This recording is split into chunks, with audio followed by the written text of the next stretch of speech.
আমাদেরকে প্রকৃত মুসলিম হতে হবে, প্রকৃত আল্লাহ এবং আল্লাহ রাসূলের আনুগত্য করতে হবে। তাহলেই আমরা সফল হব ব্যক্তি জীবনে, পারিবারিক জীবনে, সামাজিক জীবনে, রাষ্ট্র জীবনে এবং আন্তর্জাতিক জীবনে। সব ক্ষেত্রেই আমরা বিজয়ী হব যদি আল্লাহ তাআলার এবং আল্লাহ রাসূলের আনুগত্য আমরা করতে পারি। উলাইকা সারাহমুল্লাহ, আল্লাহ রাব্বুল আলামিন তাদের প্রতি দয়া করবেন, অতি সত্বর রহম করবেন যারা আল্লাহ এবং আল্লাহ রাসূলের আনুগত্য করেন। আমরা ইনশাল্লাহ সেই আনুগত্য করার চেষ্টা করব, পারবো না ইনশাল্লাহ? আজকে একটা কাজ দিই, এর আগে কয়েকটা কাজ দিয়েছি, আজকে একটা কাজ দেব। সে কাজটা হলো যে আমরা যখনই যেই কথাগুলো শুনি সেই কথাগুলো বাড়িতে যেই থাকুক, স্ত্রী থাকুক, ভাই থাকুক, বোন থাকুক, কন্যা থাকুক, সন্তান থাকুক, তাদেরকে বলার চেষ্টা করব। এই বললে কী হবে? আপনি বললে সে মানুক আর না মানুক, আপনার দায়িত্বটা পালন হয়ে যাবে, আপনি সওয়াবও পাবেন, বলাতেই সওয়াব পাবেন। ভালো কথা বলাটাই সাদাকা। ইনশাল্লাহ পারবো? কি পারবো বলেন দেখি?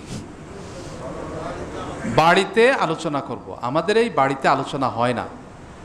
আমাদের মসজিদে যে আলোচনাগুলো করা হয়, কোরআন এবং হাদিসের আলোচনা করা হয়, এই আলোচনা থেকে যুবরা, শিশুরা এবং মায়েরা, বিশেষ করে মায়েরা বঞ্চিত থাকেন, ধারণা নেই বললেই চলে। তার একটা উদাহরণ দিই, তা হলো যে আমার স্কুলে যখনই বলা হয় যে মনি, তুমি যে ওই ছেলের সাথে কথা বলছো অথবা তুমি যে ওই মেয়ের সাথে কথা বলছো, তুমি কি জানো এটা ঠিক না? তো সাথে সাথে উত্তর দিয়ে দেয়, স্যার সে তো আমার বন্ধু, সে তো আমার বান্ধবী, স্যার কি বলেন?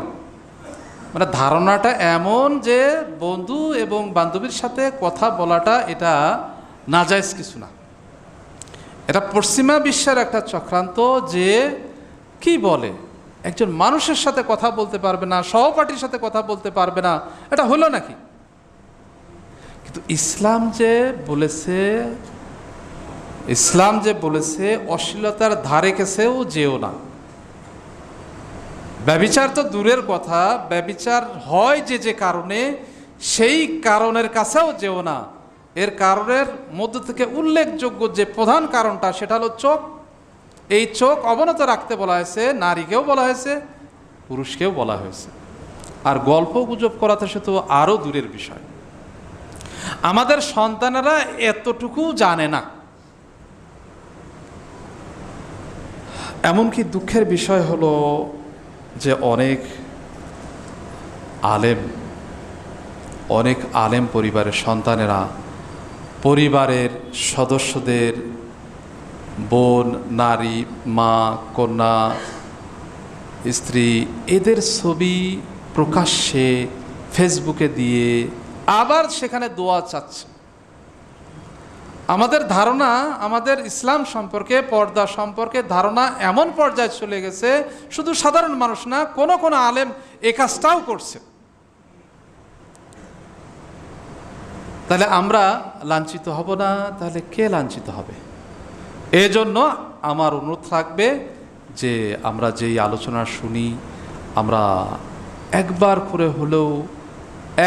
করে হলেও আমরা আমাদের পরিবারকে জানাই। আপনি প্রথম বলবেন, দেখবেন আবুল খায়ের ভাই আপনার ছেলে